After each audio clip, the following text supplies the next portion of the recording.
So yun, good morning sa inyo lahat mga Lodi. Okay? So pag-usapan natin ang Katli kasi ang alam ng iba is nahack ako or mali yung password na nilalagay ko. Hindi, tama. Kasi lahat yung password ng Katli nakasave dito sa computer ko at lagi ko yung ginagamit every time. Kaya ako nakakapag-withdraw ng lagi, diba? Pero may time na kung saan talagang hindi ako maka-access. Ngayon, ito yung conversation namin. Okay, para maintindihan natin. Saan nanggaling yung bot, okay? Or itong support nila, yung mismong Telegram nila dun nakalagay sa application or dun sa Katli na account ko. Okay? Kinontak ko sila nung una nung gumawa ako ng video kung paano mag-deposit kasi may nagtatanong kung paano mag-deposit nung una. So ginawan ko ng video yan. Okay, nag-withdraw ako sa Katli tapos yun diniposit ko ulit balik sa kanila. So sabi niya, nagturo siya ito, sabi gagawin mo ganito tapos natapos na ngayon. Nag-text ako sa kanila ulit. Sabi ko, can't log in. Sabi ko, I was able to reset my password yesterday because I had the required information, the amount and the BIP20 address. Okay, pakita ko sa inyo kung paano yun. Ito yung Katli, di ba? So, meron akong information dyan. Pag mag-login ka, makapag-login na ako ngayon kasi sinunod ko yung sabi ng bot. Pero, hindi ko na makukuha yung funds ko. Okay, teka lang, sasabihin ko sa inyo kung ano mangyayari. Pero, ganito ang ginawa ko. Okay, dahil hindi ako makaka-login. Ngayon, lagay mo yung email mo, yung BEP20 USDT na connected sa account mo kasi dun nila sinisend every time mag-withdraw ka. Tapos yung amount na kung saan na-receive mo, okay, para ma-validate na active yung Binance account mo. Okay, so alam ko yun kasi meron akong transaction history dun sa Binance ko. Nag-send sila ng ganitong amount. Tapos, ginawa ko to.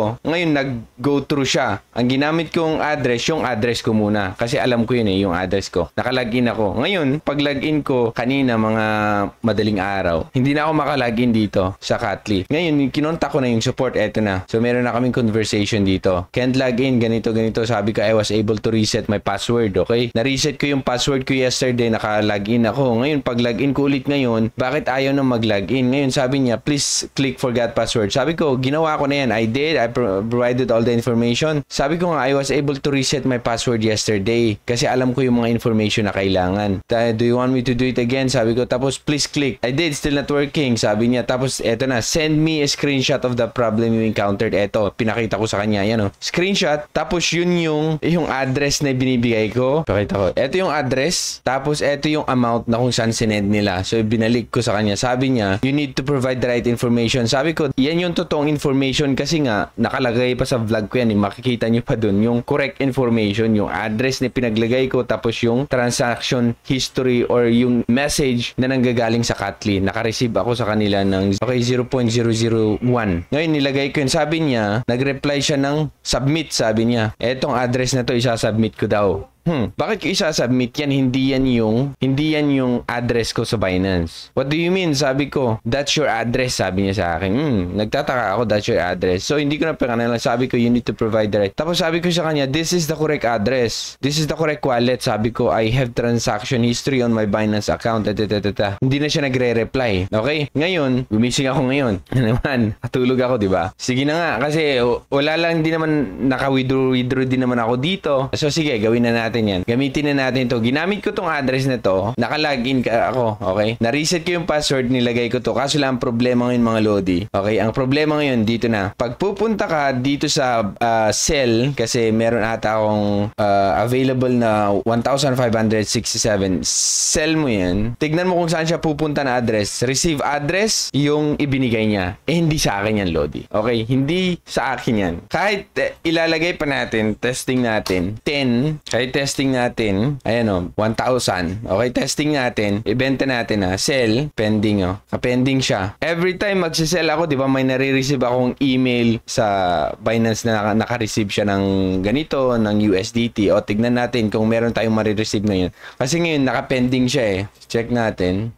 Ayun, sold out, sabi niya. Sold out na yung $1,003. Kumbaga, testing natin Matik sana yan na may marireceive ako dito sa aking email. Okay, punta tayo sa Trust. Eto. Wala akong marireceive dyan kasi hindi ko na-address yan. Address yan ng kung sino mang support dun sa Katli. So, hindi ako nag-change ng kung ano-ano. Sila ang may pakana dito, Lodi. Okay? Kasi, isipin mo napaka-generous naman nila. Saan nang gagaling yung binibigay nila, wini-withdraw? Wala akong nilagay dun nag-refer lang ako. Tapos ayun, bigla akong nag-withdraw ng kung ano-ano medyo malalaki. Ayan wala nang dumadating sa akin na email na meron merong pumasok na $3 dun sa account ko. Kasi nga, hindi ko na yun address. Address na yun na kung saan ibinigay ng support. So, paano to sa inyo? Kumbaga, naka-stake kayo. Ganito na lang. Kasi alam ko matagal pa sila dito eh. Pero, ang kinakancel nila yung laging nag-withdraw. Tumatiming lang ngayon. May reason bakit wala kayong notification every time mag-login kayo. May reason kung bakit walang two-factor authentication. Bakit? Pwede nilang i-change yan, Lodi. Meron sanang option dito, palitan yung address eh. Palitan yung address mo para kung saan may sisend. Okay? Ngayon, eto, dito ko kinuha yung support na yan. Okay? Siya yung nagre-respond sa akin. Ayun, meron pa natitira sa akin na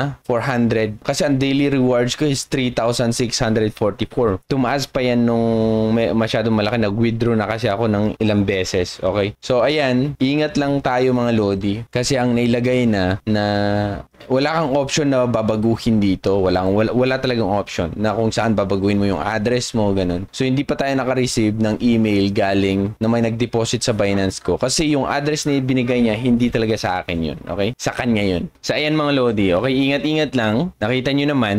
Okay, eto ay para din ma-aware kayo. Baka may nagbablock dyan, naglalagay ng malaki, okay? Na invest kasi malaki yung kita. So, questionable siya, kumbaga. Parang sa akin na questionable siya. Pero sa inyo, binabalaan ko na kayo na ganyan ang nangyari sa account ko. Hindi ko nakalimutan yung password, ganito. Tama yung mga information na nilagay ko. Pero ang gusto niyang gawin ko, ilagay ko yung address niya. Pero sasabihin niyang address ko yun sa Binance. Pero hindi ko address. Ginawa naman natin, nag-withdraw tayo ng $3, tinesting natin. Walang nag-reflect dun sa Binance account ko at nag-go through yung transaction. Ibig sabihin, napunta sa address niya mga Lodi. Okay? So, ayan lang mga Lodi. Ang Katli, tapos na ang mga masasayang pag-withdraw sa akin na. Pero sa inyo, baka okay pa yan, okay? Pero yun, ingat-ingat lang mga Lodi. Po si Trogi, and thank you so much for watching. Bye.